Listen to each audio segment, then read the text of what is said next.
Kalau Bapak Ibu nggak ada masalah dengan finansial, ataupun nantinya nggak ada masalah karena kita lagi cari solusi.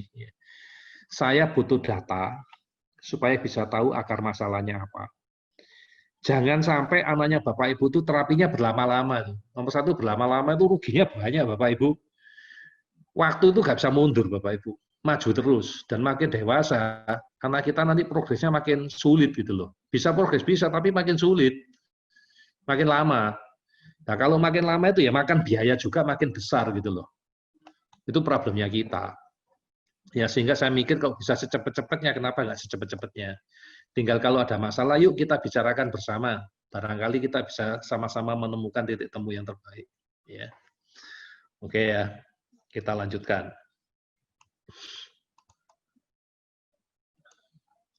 Saya paling suka kalau ketemu data itu kayak gini nih. Sudah punya nilai ATEK, punya tes ASIRA. Waduh, rasanya itu saya udah kayak, ya kalau boleh nyombong ya, kayak dewa.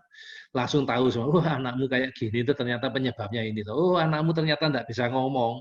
Gangguannya ternyata ada di otak, yang namanya lobus temporalis. Dan gangguan lobus temporalis itu karena vaksin timerosal. Waduh, rasanya itu tinggal terapi, masalah selesai. Gitu. Wah ternyata anakmu tuh alerginya yang ratusan. Leaky gut sama problemnya itu di dysbiosis. Coba itu kita benerin, pasti anakmu progres dalam hitungan hari. Kalau datanya lengkap. Nah yang jadi masalah kalau datanya dua-duanya enggak ada. Coba kalau ada yang sering masih WA saya, baru-baru WA saya, nanya ke saya. Langsung dokter, nama saya siapa? Kadang nggak ada tempat tinggalnya. Saya punya masalah, anak saya autis, hiperaktif. Saya selalu nanya, skor ATEK-nya berapa? Karena saya ingin tahu dengan pasti, definisinya Bapak Ibu aktif itu sama enggak dengan definisi saya gitu loh. Supaya kita punya pikiran yang sama, kondisi anak itu yang sama. Makanya saya perlu skor ATEK. Minimal dari skor ATEK saya bisa tahu. Begitu ketahuan perilakunya besar, waduh, saya mesti ngomong saran, lakukan tes ASIRA biomedis. Karena apa? Saya langsung tahu masalahnya di mana. Apa benar gangguannya itu bukan karena head trauma atau brain injury, tapi karena benar-benar karena dia itu leaky gut misalnya ya. Karena pendekatannya beda. Kalau salah pendekatan, yo anaknya nggak progres-progres. Mending kalau orang tua itu mau tetap terapi sama saya berbulan-bulan kemudian. Masalahnya pengalaman saya, Bapak Ibu itu ngasih waktu saya itu terlalu pendek. Dicoba dulu beberapa minggu, nggak ada hasil, nggak progres, Bapak Ibu muntaber. Mundur tanpa berita atau hilang. Itu udah biasa kami ya. Akhirnya kami ngomong, ya sudah, belum waktunya dibantu. Kita nggak bisa bantu kayak gitu ya. Karmanya belum lunas ya, belum selesai. Makanya dia nggak bisa dibantu, buru-buru pergi. Karena mesti aja dikonsultasikan dulu. Apalagi kalau kita ngomong lewat WA itu ya gratis. Nggak tiba-tiba saya minta, Pak ini nomor rekening saya tolong transfer. Nggak pernah, saya ada umur-umur kayak gitu. Nggak usah takut lah, konsultasi itu gratis. Memang niat saya untuk bantu. Jadi ngulangi ya. Jadi saya sebagai solusi tadi, karena tes biomedis mahal, saya pakai mesin ASIRA. Nah ini definisi, ya masih balik definisi. Tadi kan definisi autis. Terapi biomedis itu yang kayak apa? Ini yang dari internet ya saya ambil ya. Terapi biomedis itu terapi secara umum gitu. Ya, terapi intervensi ya, dan tindakan yang dilakukan ya bisa pemberian vitamin, probiotik, diet, ya gluten, macam-macam medikasi yang tujuannya untuk memperbaiki kondisi anak. Kalau saya tak terbaik paling singkat sederhana aja. Tes biomedis ini adalah tes yang dilakukan untuk mengetahui apakah ada gangguan di dalam tubuh, fungsi apapun di anak yang dapat menyebabkan munculnya problem tadi. Misalnya gangguan bicara, gangguan sosialisasi. Omong-omong gangguan sosialisasi itu terutama disebabkan karena hormon oksitosinnya rendah. Nggak bisa fokus itu karena neurotransmitternya jelek, dopaminnya jelek. Nah itu kan gangguan dari sistem biomedis gitu loh. Apa karena ada gangguan di otaknya dia, kayak so bicara itu salah satu yang kena itu adalah lobus temporal. Kalau nggak bisa imajinasi dok, yang kena di bagian otak apa? Asosiasi korteks. Nah tahunya itu dari mana kalau nggak dilakukan tes? Ya terpaksa harus tes. Kalau nggak dites dok, ya lewat. Nggak ketemu. Nah, tesnya beda dok dengan tes alergi. Ya jelas beda atau langit bumi dok. Itu kayak CT scan, ya beda banget. Nah, untungnya kalau dites ASERA dengan biaya segitu semua udah dapat. Ya. Lanjut nanti dikira jualan Nasira lagi. Ya jujur itu sekarang bisnis saya ya. Bisnis saya itu tes Asira sama terapi Bikom. Itu bisnis saya. Penghasilan saya dapatnya dari situ. Ya. Kalau dulu masih dikasih dari seminar ya. Sekarang kan sudah nggak berangkat ke seminar lagi ya. Jadi ya nggak ada penghasilan dari seminar. Protokol dokter Senjaya. Nah, ini dia yang ditunggu-tunggu dari tadi. Ini terapi biomedis Bapak Ibu. Ya, jadi terapi di bidang autism itu dibagi dua, ya, terapi non biomedis dan terapi non biomedis. Biomedis dan non biomedis. Biomedis itu yang menggunakan vitamin, obat-obatan, diet dan teman-temannya. Itu biomedis. Intinya jangan ngomong menggunakan apa, tapi yang menganggap adanya gangguan fungsi, gangguan organ atau apapun di dalam tubuh yang menimbulkan problem. Itu biomedisnya. Sedangkan kalau terapi non biomedis itu yang mensupport, membantu. Misalnya apa, terapi wicara, sensor integrasi, ya. Ada terapi refleks, terapi apa, ya yang membantu terapi suportif, ya. Jadi terapinya ya beda ya, biomedis sama non biomedis itu beda, ya. Nah, yang ideal yaitu kombinasi keduanya, ya. Jadi misalnya aja kalau kita ngomong masalah perilaku ya. Jadi kalau saya ketemu orang tua ya, itu dua ya. Kalau orang anak yang masih kecil-kecil itu problem utamanya masih perilaku ya. Tapi kalau sudah gede-gede problemnya bukan perilaku, walaupun kalau dites perilaku ya masih jelek ya, angkanya masih tinggi ya. Tapi orang tua sudah bisa menerima ya kalau perilaku ya. Belum bicara dok. Jadi kesimpulan saya waktu saya membuat program kerja ini, cuma dua orang tua itu ngomong. Nomor satu itu perilakunya dulu diberesin. Kalau perilakunya membaik, baru ngomongnya dibenerin. Oke. Nah, kalau masalah perilaku yang jadi problem, mau dididik, mau diajarin non biomedis sampai capek, kalau penyebabnya itu alergi makanan, error terus, otaknya selalu membuat morfin, error terus, walaupun didayetin apapun masih error terus, mau dikasih obat-obat penenang anaknya tambah gak belajar. Itu problemnya mereka.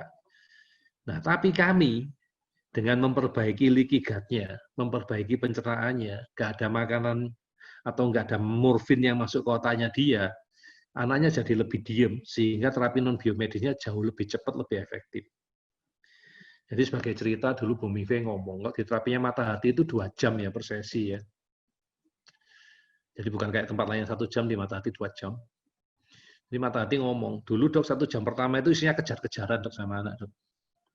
Baru bisa ngajar itu di jam kedua. Makanya mata hati pakai sesinya 2 jam. Karena kalau terapi 1 jam, anaknya udah capek, nggak dapat apa-apa, tinggal pulang tuh. Jadi nggak ada pelajaran. Jadi mata hati mengungkapkan kalau memang mau didik anak-anak yang katanya punya masalah dengan autis itu, ya waktunya 2 jam. Karena 1 jam pertama itu disiapkan untuk uber-uberan. Itu bukan dari versinya mata hati, itu versi saya. Ya, saya menerjemahkan dari kalimatnya Bu Mive, ya kurang begitu.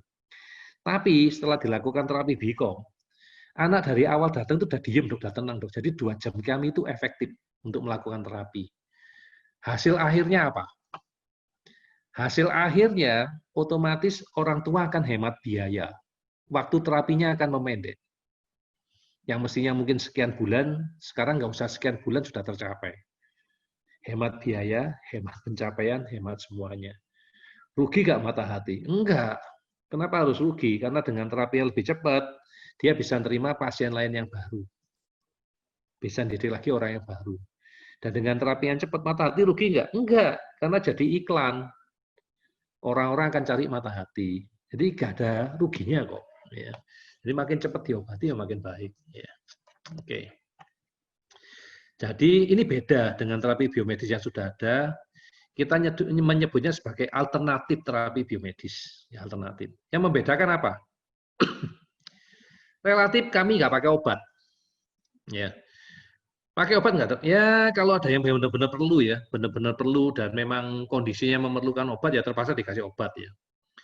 Kita baru ada satu anak ya di Semarang ya, yang kita setujui, tapi bukan saya yang ngasih obatnya, orang lain yang ngasih obat, tapi saya setuju. Karena anak ini masih sangat aktif, walaupun dilaporkan dari bulan ke bulan makin membaik. Dan nanti memang suatu saat dia harus bebas dari obat. Ya, itu kalau terpaksa ya, tapi jujur bukan kami yang ngasih. Ya. Anak-anak kami 95% tuh nggak pakai obat. ya, yang namanya risperidon, Abilify, dan teman-temannya. No, kebetulan saya alergi dengan bangsanya kayak gitu. Kok dengar itu saya sebel, ya. Karena itu membuat anak-anak saya jadi kayak zombie, ya saya tidak mau. Ya. Saya juga antibiotik, ya, jadi anak saya kalau sakit nggak saya kasih antibiotik, saya terapi pakai Bicom. Saya nggak pakai obat anti jamur. Kenapa? Karena obat anti jamur itu merusak sel hati, ya jual belinya terlalu mahal. Apalagi obat antivirus. Ya obat antivirus cuma ada apa? Nggak banyak ya. Untuk sitomegalovirus, untuk herpes ya nggak banyak lah. Jadi saya nggak pakai semua, saya pakai Bicom.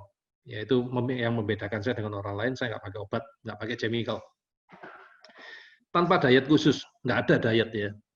Tanpa rotasi diet, itu dietnya ada masa ada. Tapi kalau orang tua diet, ya silakan aja, boleh kok diet. Ya, nggak dilarang sama saya. Kalau ada anak-anak yang dietnya ketat, ikut terapi sama saya, biasanya dietnya harus tetap dilanjutkan selama 6 bulan sampai terapi. Nanti akan dilepas, ya dietnya akan dilepas. Jadi ya itu yang saya maksud sebagai 5%. Kalau misalnya ada pasien baru datang kepada saya, mau terapi metode Senjaya, tapi masih dietnya ketat. Ya itu dietnya harus dipertahankan 6 bulan. Setelah itu baru kita lepas pelan-pelan. Ya. Tapi sebagian besar anak-anak saya nggak pakai diet. Ya. Nah, ilmunya kapan? Ilmunya nanti kita share nanti setelah video ini selesai. Kita akan cari sesi khusus menjelaskan tentang metode terapi yang lain. Ini baru protokolnya, memperkenalkan siapa saya, ya, memperkenalkan siapa kami, alasan kami di sini, dan ini kurang lebih kayak apa sih protokol dokternya? Simple banget ya. Slide-nya cuma sedikit. Ya. Yang penting hasil nyatanya. Ya. Menggunakan suplemen sesuai dengan kebutuhan. Iya, suplemen yang sesuai aja lah. Kalau nggak perlu nggak usah dikasih. Ya. Apalagi kalau ada Bapak Ibu yang sudah dengar dari tes terapi biomedis yang lama ya, pulang bawa sekantong kresek 19 juta, 26 juta, nggak bakal ada di sini ya. No ya, nggak pakai ya. Dan kita lebih suka kalau dapat suplemennya itu sesuai dengan tes ASIRA. Butuhnya apa? Ya. Yang kita pilih suplemennya adalah yang natural. Ya, jadi karena produk natural itu rata-rata kita punya MLM. Ya. Karena kalau barang dari pabrik itu nggak natural, yaitu sintetik. Karena kalau barang natural nggak boleh, ya, nggak boleh dihak paten. Jadi kita pakai punya MLM ya, contohnya Aksa. Ya. Kita harus cari yang berkualitas, ya, natural, berkualitas, mudah didapatkan. Jangan yang susah. Kalau harus beli di luar negeri, kok pas kosong ini belinya di mana? Ya, susah ya.